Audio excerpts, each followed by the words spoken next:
dan sesama manusia, dan sesama manusia.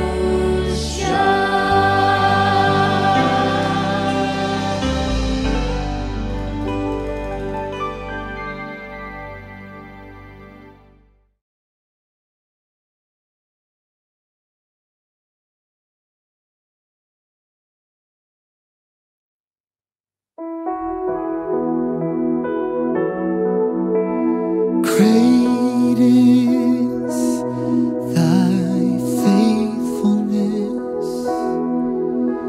Great is thy faithfulness. Morning by morning, new mercies I see. All I have needed, thy hand hath provided. Great is thy faithfulness, Lord, unto me.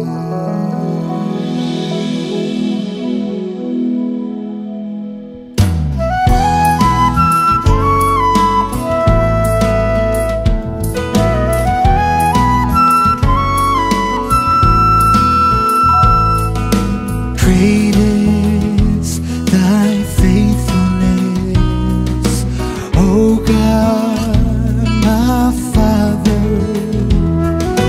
There is no shadow of turning with thee.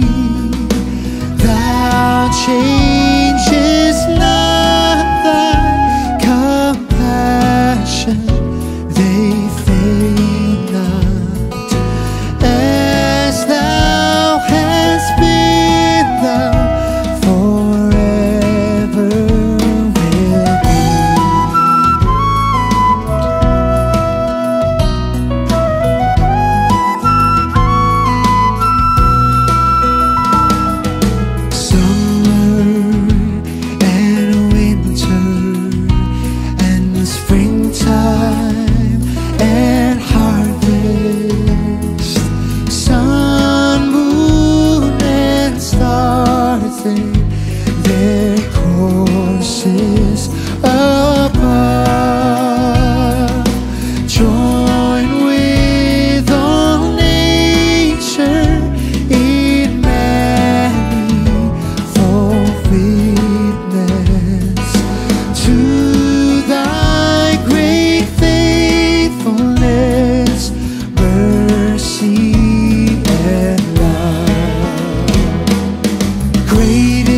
Selamat pagi saudara-saudara yang dikasihi oleh Tuhan Yesus Kristus. Kami menyambut saudara-saudara dalam kasih persaudaraan, baik umat GKI Harapan Jaya maupun jemaat lain yang mengikuti kebaktian minggu ini. Kiranya setiap kita dalam keadaan sehat, terus bertumbuh dan bersuka cita. Tema di dalam kebaktian minggu 1 November 2020 ini ialah Berhasil di Jalan Tuhan. Dan pemberitaan firman Tuhan akan dilayani oleh Pendeta Alexander Hendrik Urbinas. Setelah kebaktian minggu ini, akan dilaksanakan sekolah minggu online pada pukul 9.30 melalui platform Zoom Meeting. Meeting ID dan passcode sudah dibagikan di WhatsApp grup sekolah minggu. Bagi orang tua diharapkan untuk mengingatkan anaknya untuk dapat mengikuti kegiatan sekolah minggu tersebut. Yang berikutnya, pada Minggu 22 November 2020 pukul 8 akan diselenggarakan pelayanan CD bagi katekisan angkatan 2019. Pelayanan tersebut akan dilakukan secara terbatas, yakni hanya bagi keluarga inti katekisan dengan mengikuti protokol kesehatan. Berikut ini adalah nama-nama katekisan yang akan menerima pelayanan CD pada Minggu 22 November 2020 tersebut.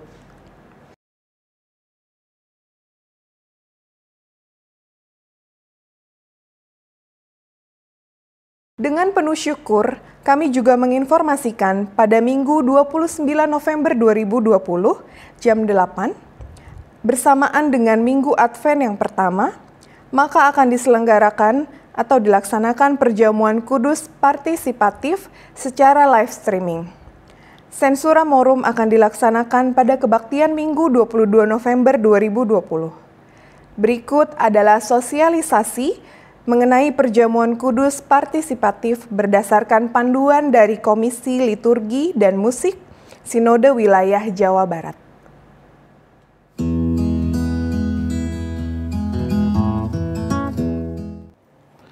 Saudara-saudara yang dikasihi oleh Tuhan Yesus Kristus, setelah kita bersama melewati 3 kali pelayanan sakramen perjamuan kudus, yakni ketika masa Raya Paskah, perjamuan kudus tengah tahun, dan juga perjamuan kudus sedunia minggu pertama Oktober lalu, kini kita akan bersama menerima pelayanan tersebut lewat sebuah pelayanan yang disebut perjamuan kudus partisipatif.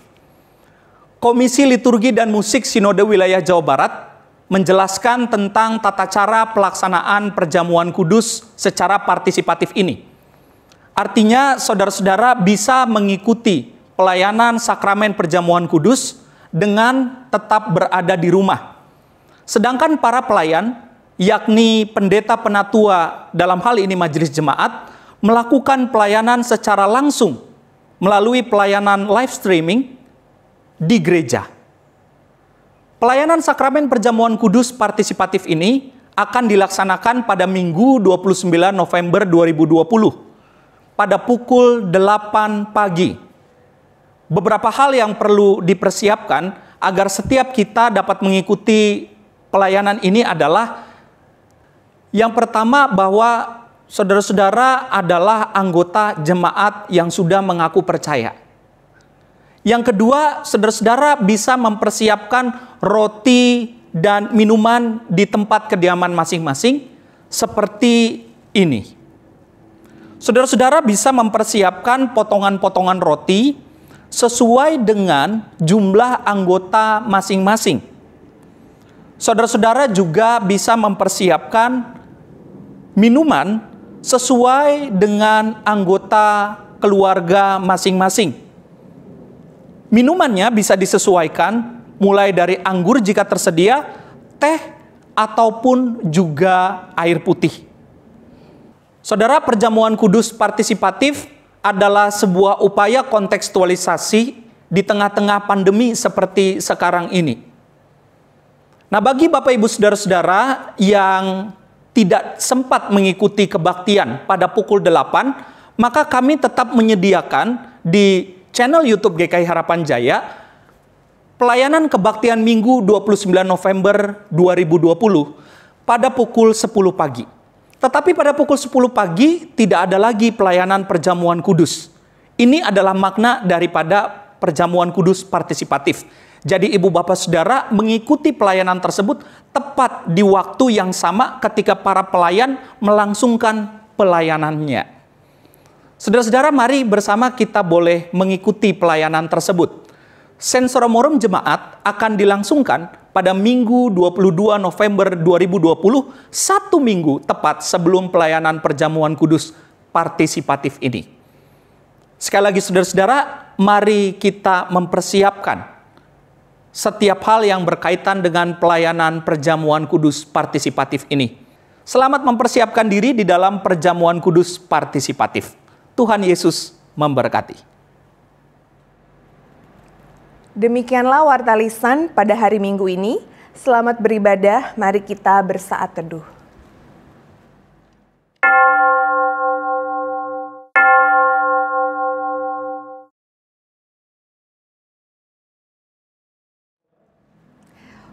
Umat Tuhan, marilah kita berdiri.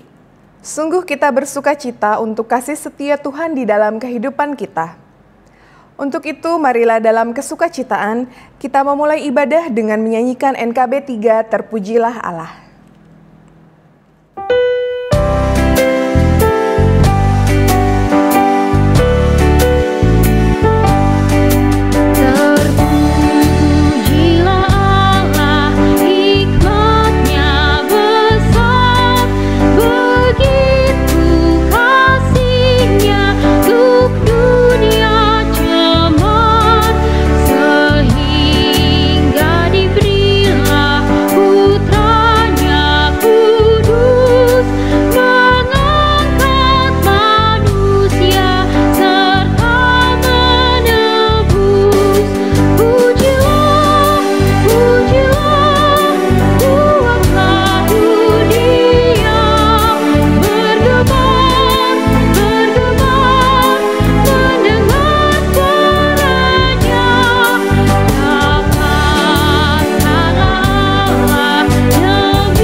Umat yang dikasihi oleh Tuhan Yesus Kristus, kebaktian ini terjadi karena pertolongan kita.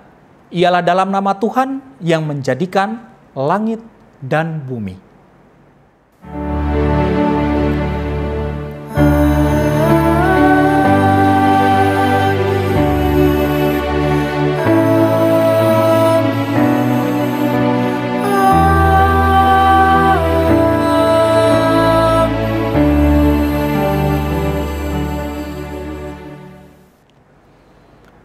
Salam sejahtera bagi saudara yang datang dalam nama Tuhan.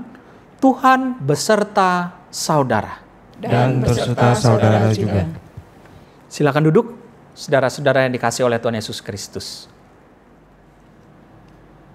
Umat Tuhan, tema kebaktian minggu ini adalah berhasil di jalan Tuhan.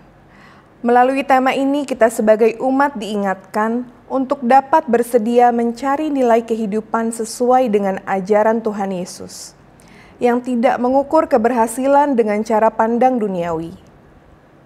Yesus berkata dalam 1 Yohanes 4 ayat yang ke-10 demikian, "Inilah kasih itu, bukan kita yang telah mengasihi Allah, tetapi Allah yang telah mengasihi kita, dan yang telah mengutus anaknya sebagai pendamaian bagi dosa-dosa kita."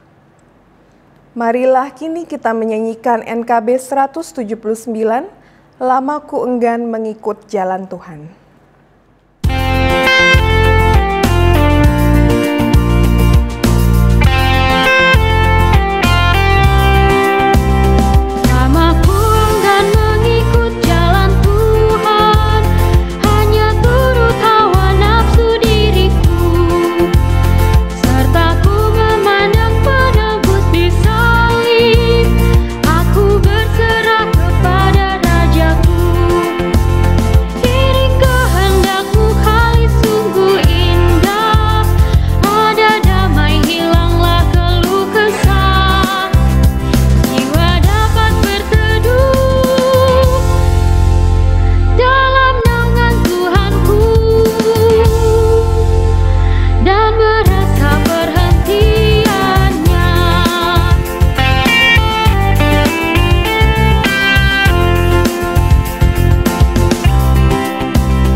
Umat yang dikasihi oleh Allah, tidak ada satupun di antara kita yang dapat mengatakan bahwa dirinya tidaklah berdosa.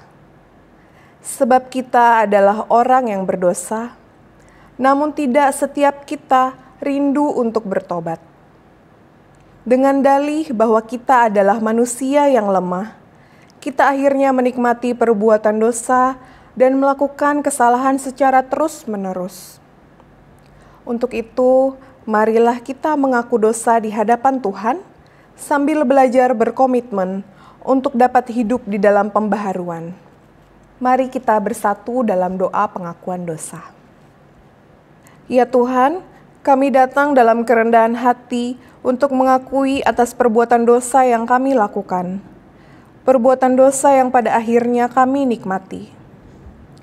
Untuk itu, biarlah anugerah pengampunan dari Tuhan dapat menolong setiap kami, agar kami dapat dibaharui. Pimpinlah kami dalam roh-Mu ya Allah, agar hidup kami ini dapat senantiasa terarah kepadamu. Inilah doa pengakuan dosa kami, di dalam nama Kristus kami berdoa. Amin. Umat Tuhan, mari kita berdiri. Umat yang terkasih, setelah kita bersama mengaku dan memohon pengampunan dosa dari Tuhan, kini kita akan bersama menerima berita anugerah yang diambil dari Yesaya 1 ayat yang ke-18 yang berkata, "Sekalipun dosamu merah seperti kirmizi, akan menjadi putih seperti salju. Sekalipun berwarna merah seperti kain kesumba, akan menjadi putih seperti bulu domba." Demikianlah berita anugerah dari Tuhan. Syukur kepada Allah. Sebelum masuk dalam pemberitaan firman, mari kita menyanyikan KJ 405, Kaulah ya Tuhan surya hidupku.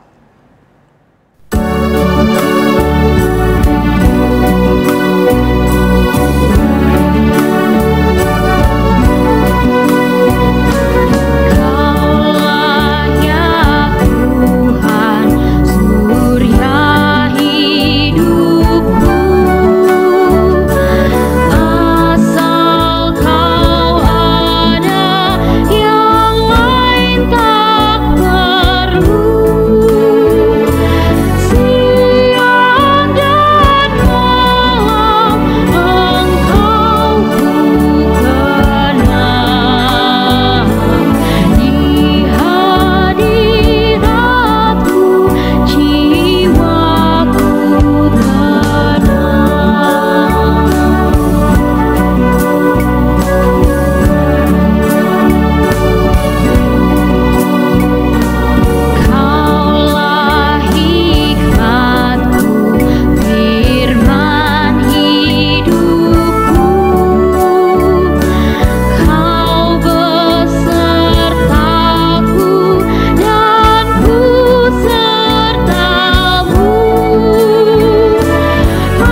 Silakan duduk saudara-saudara yang dikasihi oleh Tuhan Yesus Kristus. Sesaat lagi kita bersama akan masuk di dalam pemberitaan firman Tuhan. Mari kita bersama memohon tuntunan daripada Roh Kudus Tuhan. Kita bersatu di dalam doa. Mari kita berdoa. Allah Bapa yang bertata di dalam kerajaan surga, kami bersyukur untuk pengasihan Tuhan di dalam kehidupan kami, untuk setiap cinta kasih dan pemeliharaan Tuhan yang tidak pernah putus-putusnya terus Engkau berikan. Di dalam segala keterbatasan dan adaptasi baru yang saat ini kami jalani, sehingga kami melakukan kebaktian masih di dalam rumah kami masing-masing, tetapi kami ingin belajar untuk terus bersyukur kepada Tuhan. Karena cara Tuhan untuk menyapa kami sangat kaya dan memiliki jalan apapun, sehingga kami boleh tersapa, kami boleh ditegur, dan kami juga boleh diubahkan. Sesaat lagi kami akan membaca berita firman Tuhan. Bapa, pimpinlah kami dalam tuntunan Roh-Mu yang kudus, sehingga kami boleh menerima firman Tuhan, lalu juga kami boleh memahami apa yang menjadi kehendak Tuhan. Dan bukan hanya itu ya Tuhan, kami juga boleh melakukan apa yang menjadi kehendak Tuhan, apa yang menjadi pemberitaan firman Tuhan di dalam seluruh kehidupan kami. Di dalam nama-Mu Tuhan kami Yesus Kristus, kami masuk dalam pemberitaan firman Tuhan. Kami berdoa. Amin. Umat yang dikasihi oleh Tuhan Yesus Kristus, bagian bacaan Alkitab kita pada kesempatan hari Minggu ini diambil dari Injil Tuhan kita Yesus Kristus dalam kesaksian penulis Matius pasalnya yang ke-23, ayat pertama sampai dengan ayatnya yang ke-12. Matius 23, ayat pertama sampai dengan ayatnya yang ke-12.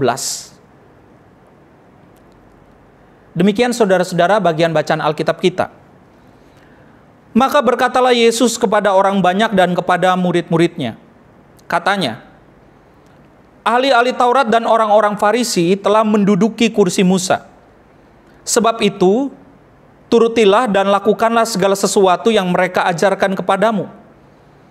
Tetapi janganlah kamu turuti perbuatan-perbuatan mereka. Karena mereka mengajarkannya, tetapi tidak melakukannya. Mereka mengikat beban-beban berat, lalu meletakkannya di atas bahu orang. Tetapi mereka sendiri tidak mau menyentuhnya. Semua pekerjaan yang mereka lakukan hanya dimaksud supaya dilihat orang. Mereka memakai tali sembayang yang lebar dan jumbai yang panjang. Mereka suka duduk di tempat terhormat dalam perjamuan dan di tempat terdepan di rumah ibadat. Mereka suka menerima penghormatan di pasar dan suka dipanggil rabi. Tetapi kamu, janganlah kamu disebut rabi, karena hanya satu rabimu dan kamu semua adalah saudara. Dan janganlah kamu menyebut siapapun bapa di bumi ini, karena hanya satu Bapamu, yaitu Dia yang di sorga. Janganlah pula kamu disebut pemimpin, karena hanya satu pemimpinmu, yaitu Mesias. Barang siapa terbesar di antara kamu, hendaklah ia menjadi pelayanmu. Dan barang siapa meninggikan diri, ia akan direndahkan. Dan barang siapa merendahkan diri, ia akan ditinggikan. Jemaat yang dikasihi oleh Tuhan Yesus Kristus, demikianlah Injil Tuhan kita Yesus Kristus. Berbahagialah mereka yang membaca, mendengarkan, dan rindu memelihara firman Allah di dalam seluruh kehidupannya. Haleluya. Hallelujah.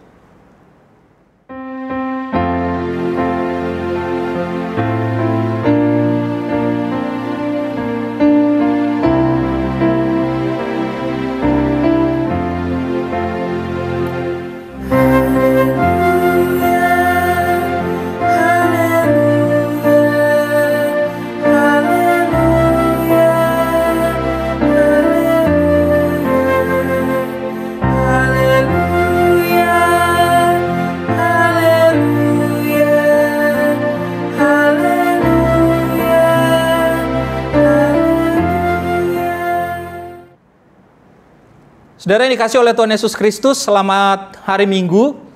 Pada kesempatan minggu pertama di bulan November ini, tema kita ialah berhasil di jalan Tuhan. Nah, saudara yang dikasihi oleh Tuhan Yesus Kristus, apakah kita pernah mengalami kegagalan? Rasa-rasanya setiap kita pasti pernah mengalami kegagalan, apapun bentuknya yang pernah kita alami. Bisa saja kita mengalami kegagalan atas sebuah pekerjaan yang sedang kita kerjakan, tetapi ternyata tidak berhasil. Bisa juga kita mengalami kegagalan karena apa yang kita harapkan kemudian tidak terwujudkan. Nah, saudara yang dikasihi oleh Tuhan Yesus Kristus, rasa-rasanya memang setiap kita pasti pernah mengalami kegagalan. Apapun kegagalan itu. Tetapi saudara, cara kita untuk merespon kegagalan, cara kita untuk melihat sebuah kegagalan, itu sebetulnya akan menentukan pribadi dan diri kita. Nah, saudara, ada orang yang merespon terhadap sebuah kegagalan itu dengan cara pandang yang sempit. Sehingga kegagalan dilihat sebagai jalan buntu. Tidak ada lagi pengharapan bagi dirinya. Ada orang yang mengalami kegagalan dalam hubungan atau relasi misalkan dengan orang lain. Ya bisa teman, bisa juga pacar, atau juga di dalam hubungan keluarga. Dan ketika mengalami relasi yang kurang baik, apalagi disebut sebagai kegagalan, nah saudara, orang tersebut bisa jatuh ke dalam keterpurukan. Nah saudara, respon kita terhadap sebuah kegagalan itu sangat penting untuk bisa membentuk diri kita. Nah, orang-orang yang bisa merespon secara positif terhadap kegagalan yang dialami oleh dirinya, maka akan membuat dirinya ini menjadi pribadi yang satu, dia akan lebih matang, yang kedua dia akan lebih dewasa, dan yang ketiga yang paling penting sebetulnya, imannya ini akan semakin bertumbuh, saudara. Oleh karena itu, kegagalan bukanlah sesuatu yang kita takutkan, kita alami. Tetapi justru yang baik adalah kita bisa menghadapi kegagalan-kegagalan di dalam kehidupan kita. Karena dalam sebuah kegagalan, sekali lagi, justru akan membuat diri kita menjadi lebih siap untuk menghadapi kegagalan yang serupa. Atau ketika menghadapi kegagalan yang lain, kita menjadi lebih siap, saudara-saudara yang dikasihi oleh Tuhan Yesus Kristus. Sehingga kalau tema kita pada hari ini bicara berhasil di jalan Tuhan. Ada orang yang pernah sharing misalkan mengatakan, tapi Pak, ada orang yang tidak takut akan Tuhan, tidak hidup di dalam Tuhan, tidak juga menghidupi keagamaannya, tetapi toh dia bisa berhasil saja kok dalam kehidupannya. Kehidupan pekerjaannya toh baik-baik saja, kehidupan keluarganya juga fine-fine saja, lalu kehidupan perekonomian keluarganya juga baik-baik saja. Padahal dia enggak tuh kenal Tuhan, dia tuh tidak rajin beribadah sekalipun di dalam kartu identitasnya dia beragama tertentu misalkan. Lalu bagaimana kalau kita ingin menggumuli berhasil di jalan Tuhan, saudara? Jadi saudara-saudara, berhasil di jalan Tuhan ini bukan bicara tentang keberhasilan di dalam dunia ini. Saudara, tolak ukur atau gambaran keberhasilan di dalam dunia ini apa sih? Kalau orang tua mau cerita bahwa anaknya ini berhasil, maka biasanya ini berkaitan dengan sesuatu yang berhasil didapatkan. Sesuatu yang bisa dicapai oleh si anaknya misalkan.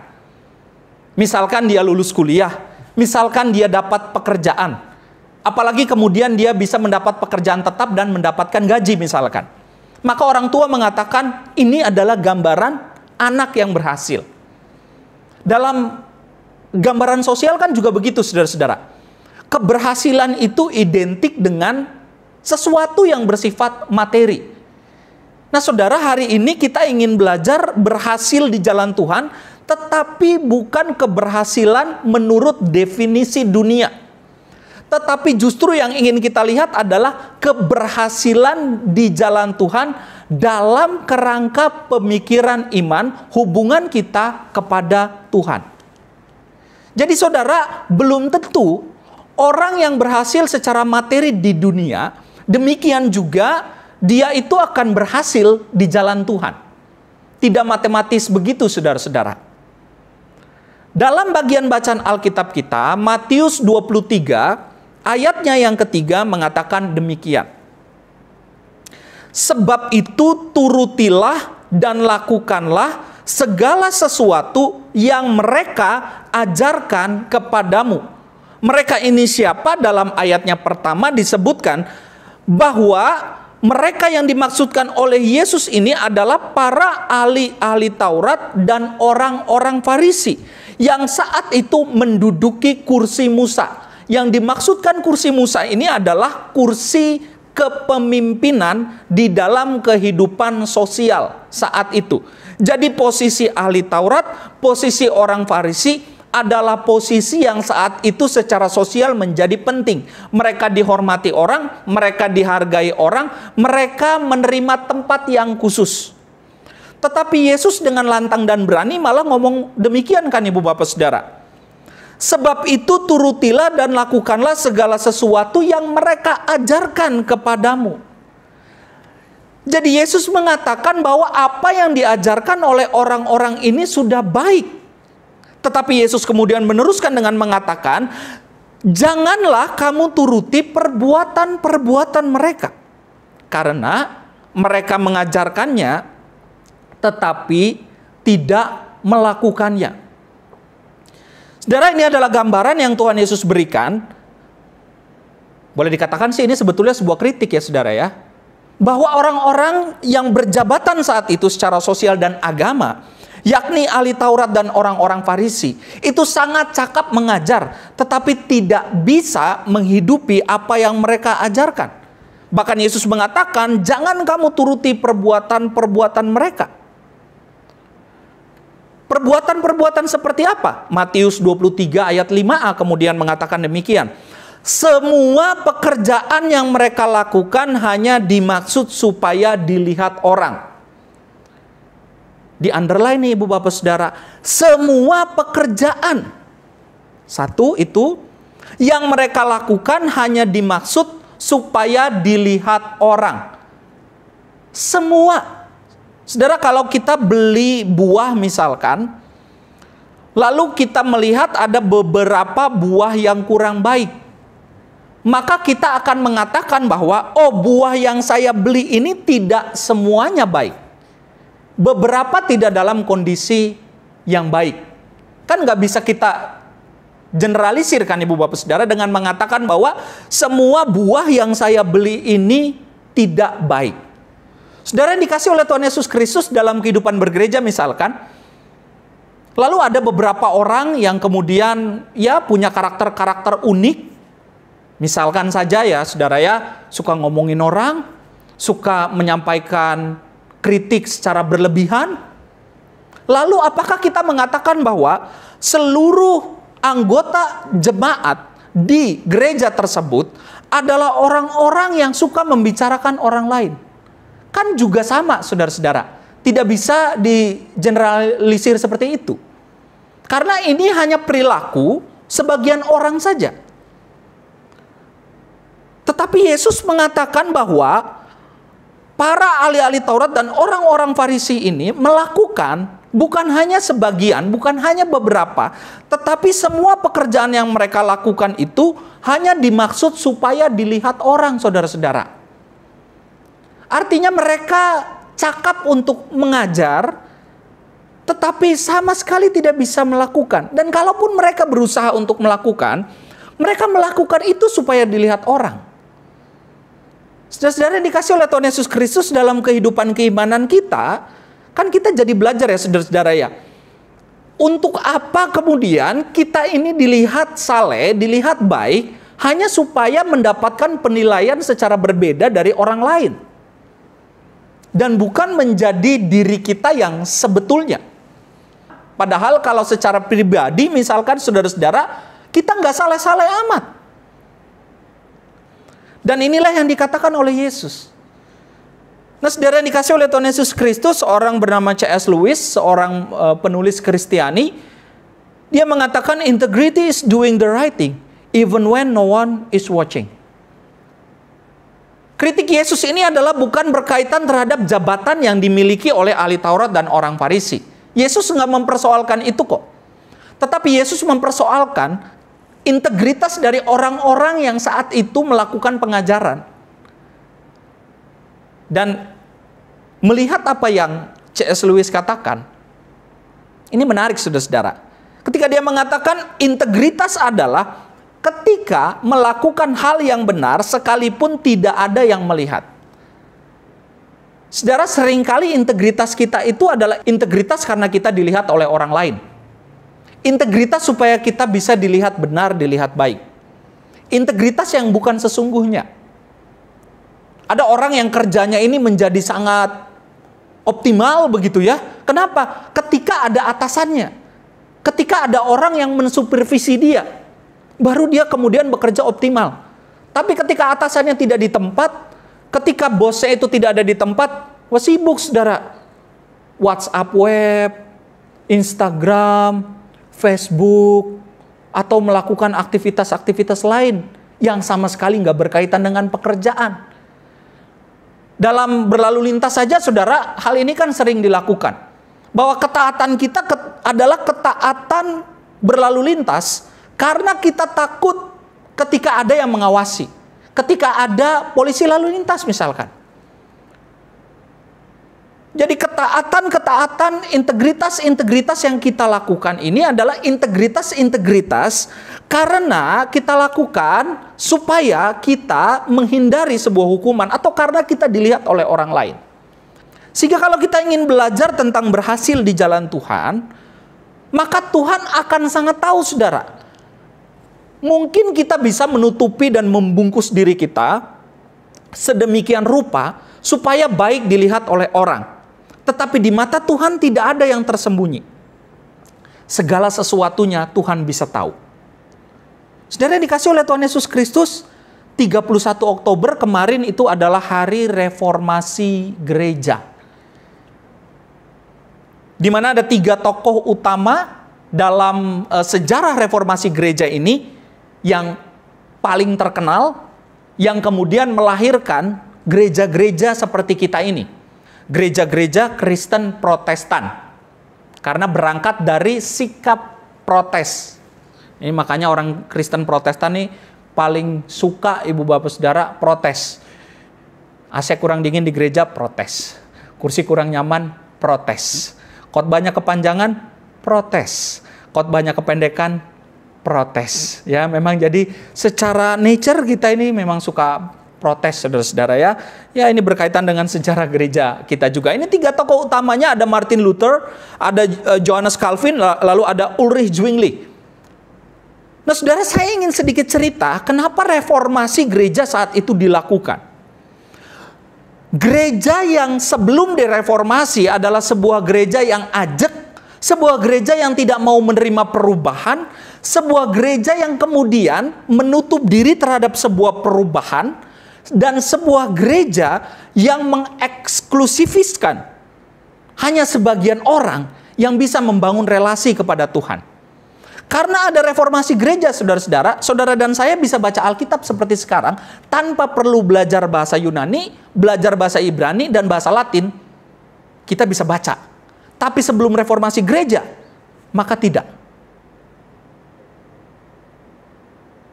Hubungan dengan Allah, dengan Tuhan itu dibatasi hanya untuk orang-orang tertentu saja. Dan semangat perubahan inilah yang kemudian dilihat oleh para tokoh-tokoh reformasi gereja. Di mana setiap orang punya peran dan fungsi yang sama. Nah saudara yang dikasih oleh Tuhan Yesus Kristus, semangat pembaharuan di dalam kehidupan bergereja, rasa-rasanya juga terjadi di dalam kehidupan kita sekarang kan. Di mana kita menyesuaikan diri dan beradaptasi dengan situasi yang baru. Gereja nggak bisa lagi kita onsite, ataupun kalau ada yang onsite terbatas, ataupun ada yang onsite nggak bisa tiap minggu. Akhirnya kita beradaptasi dengan situasi yang baru. Nah demikian juga di dalam kehidupan keimanan kita. Keberhasilan di jalan Tuhan yang berikutnya adalah semangat untuk senantiasa memperbaharui diri. Semangat untuk terus bisa juga belajar dan merubah di dalam kehidupan kita. Dan perubahan-perubahan itu saudara-saudara, ini yang sangat Yesus tekankan di dalam bagian bacaan Alkitab kita. Nah ini contohnya saudara-saudara ya. Dalam Matius 23 ayatnya yang ke-11. Yesus mengatakan demikian. barang siapa terbesar di antara kamu, hendaklah ia menjadi pelayanmu. Saudara-saudara, kalau anak-anak ditanya kira-kira apa yang menjadi cita-citanya, maka pasti akan menjawab cita-cita atau profesi-profesi yang populer. Kalau dulu dokter, insinyur, guru misalkan, atau PNS. Kalau sekarang anak-anak cita-citanya desainer, YouTuber, gamer. Tidak ada orang yang bercita-cita dan ingin menjadi pelayan. Dan saudara, Yesus memang bukan mengatakan supaya berprofesi sebagai pelayan. Berhasil di jalan Tuhan adalah sebuah sikap ketika kita menjadi pelayan. Mengambil sikap seorang pelayan. Sekalipun saudara dipercayakan jabatan apapun, maka itu adalah jabatan pekerjaan Bapak Ibu Saudara. Bukan jabatan di hadapan Tuhan. Bukan kemudian menjadi sebuah jaminan bahwa lewat jabatan tersebut, ibu bapak mendapatkan porsi dan tempat yang lebih spesial dibandingkan orang lain di hadapan Tuhan. Sama sekali tidak. Yang berikutnya dalam Matius 23 ayatnya yang ke-12, saudara. Dikatakan demikian. Dan barang siapa meninggikan diri, ia akan direndahkan. Dan barang siapa merendahkan diri, ia akan ditinggikan. Loh, katanya kita tidak boleh rendah diri, tapi rendah hati boleh. Tapi kenapa dalam bagian bacaan Alkitab kita, Yesus malah mengatakan, barang siapa merendahkan diri, ia akan ditinggikan. Tapi dalam bahasa Yunaninya ini, memang artinya adalah humble. Lebih dekat kepada merendahkan hati. Saudara yang dikasih oleh Tuhan Yesus Kristus, yang paling terakhir kita ingin belajar, orang-orang yang berhasil di jalan Tuhan adalah orang-orang yang senantiasa memiliki kerendahan hati di dalam kehidupannya. Yang senantiasa mengandalkan Tuhan dan bukan mengandalkan dirinya sendiri. Saudara yang dikasih oleh Tuhan Yesus Kristus, marilah kita boleh senantiasa hidup di dalam pimpinan daripada Tuhan. Kita bukan hanya berhasil di dunia, tetapi juga kita boleh berhasil di dalam keimanan kita kepada Tuhan. Saudara, Tuhan yang menolong dan memampukan setiap kehidupan kita untuk boleh melakukan dan menghidupinya. Kiranya cinta kasih daripada Tuhan boleh senantiasa menopang dan menolong setiap kita. Tuhan Yesus memberkati. Selamat hari Minggu. Amin.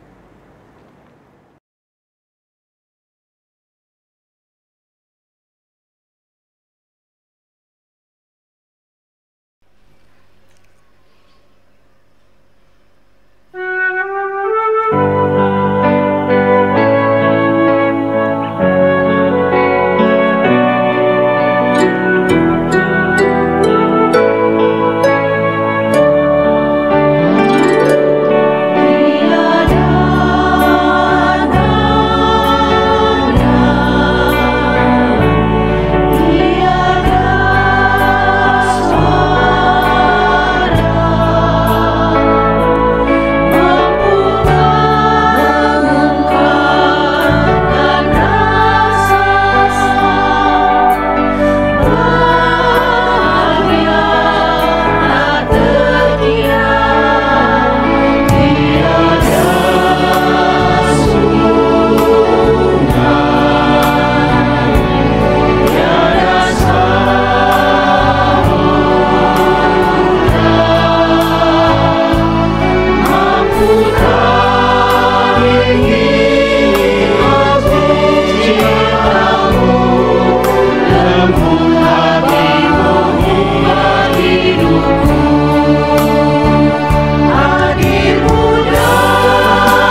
Umat Tuhan, marilah kita berdiri. Dengan mengingat janji baptis kita, marilah kita menyatakan iman percaya kita melalui pengakuan iman rasuli secara bersama-sama dengan menyatakan demikian.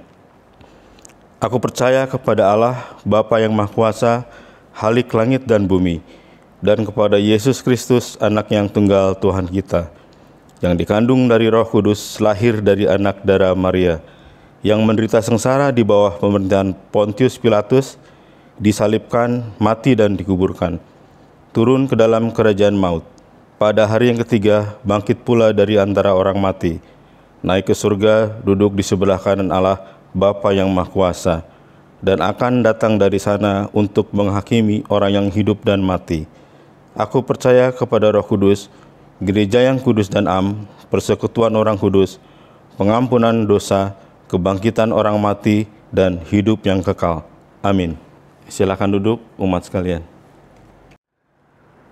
Saudara-saudara, mari kini kita bersama bersatu di dalam doa syafaat. Kita berdoa. Ya Tuhan, kami mengucapkan syukur kepadamu untuk ibadah pada kesempatan minggu hari ini.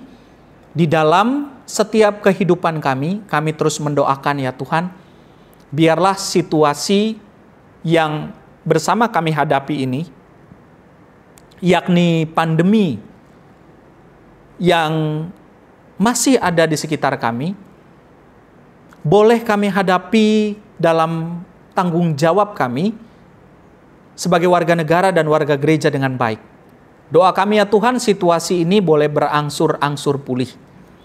Kami juga berdoa kepadamu ya Tuhan, untuk setiap kebijakan-kebijakan dan analitik medis yang terus dilakukan berkaitan dengan vaksin. Kebijakan dari pemerintah beserta dengan jajarannya, Tuhan yang boleh senantiasa memberikan hikmat kepada mereka. Kami juga berdoa ya Tuhan untuk kehidupan gereja-gereja di berbagai tempat dan juga untuk kehidupan komunitas agama lain dalam kehidupan bersama. Kami juga berdoa untuk pelayanan umat-Mu Jemaat GKI Harapan Jaya dalam segala keterbatasan dan juga adaptasi pada saat ini. Kami mempersiapkan diri memasuki rangkaian masa raya Natal. Tuhan boleh memberkati setiap persiapan-persiapan yang dilakukan oleh badan-badan pelayanan beserta dengan panitia pelaksana nantinya. Kami juga berdoa ya Tuhan untuk rencana pelayanan CD pada tanggal 22 November. Tuhan boleh memberkati segala persiapannya, baik bagi para katekisan, majelis jemaat yang melayani, maupun perangkat-perangkat yang dipergunakan di dalam ibadah tersebut, sehingga juga boleh bekerja dan berfungsi dengan baik. Kami juga berdoa untuk rencana pelayanan perjamuan kudus partisipatif yang akan dilakukan pada tanggal 29 November. Tuhan juga yang boleh memberkati segala persiapannya, sehingga di dalam minggu Advent yang pertama itu, ketika kami bersama-sama memasuki rangkaian masa Natal, kami benar-benar boleh diperlengkapi oleh Tuhan. Dan segala persiapannya juga untuk pelayanan perjamuan kudus partisipatif tersebut, Tuhan juga yang boleh senantiasa menolong. Ya Allah, berkatilah seluruh pelayanan dari majelis jemaat beserta dengan badan-badan pelayanan di tengah-tengah situasi seperti sekarang ini. Biarlah lewat cinta kasih Tuhan saja, setiap pelayanan boleh berlangsung dengan baik dan juga boleh menjadi berkat bagi setiap kami. Kami berdoa bagi mereka yang mengalami kelemahan tubuh, mereka yang mencari pekerjaan, mereka yang mengalami konflik dan pergumulan di dalam kehidupan keluarga mereka, anak-anak yang melakukan pembelajaran jarak jauh maupun melakukan kuliah mereka, para orang tua terkasih kami, para lansia yang juga menjalani kehidupan dengan banyak di rumah, Tuhan boleh tetap memberikan sukacita atas mereka. Allah Bapa, inilah doa permohonan kami, biarlah kehendak-Mu yang terjadi. Dan di dalam cinta kasih Tuhan, kami menyerahkan setiap permohonan kami. Di dalam nama Tuhan Yesus Kristus kami berdoa. Amin. Kini kita akan masuk di dalam pelayanan persembahan. Untuk persembahan minggu ini atau persembahan bulanan, umat dapat memberikan persembahan melalui transfer bank dengan nomor rekening di bawah ini.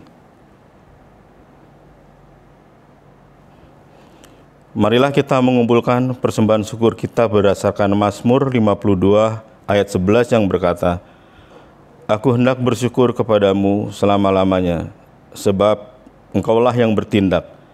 Karena namamu baik, aku hendak memasyurkannya di depan orang-orang yang Kau kasihi.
Mari kita mengucap syukur dalam doa persembahan, kita berdoa.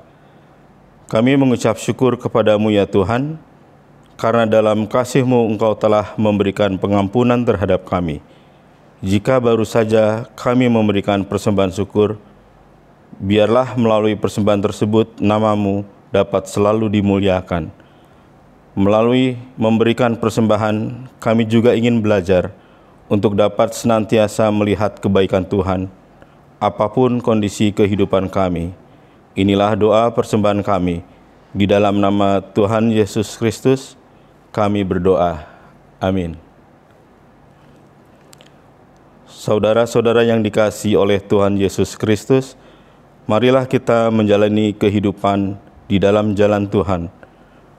Marilah kita setia kepadanya, sekalipun perjalanan hidup kita tidaklah mudah. Namun kita percaya Tuhan senantiasa bersama-sama dengan kita. Marilah kini bersama kita menyanyikan Kudaki Jalan Mulia.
Umat yang dikasihi oleh Tuhan Yesus Kristus, kini arahkanlah hatimu kepada Tuhan.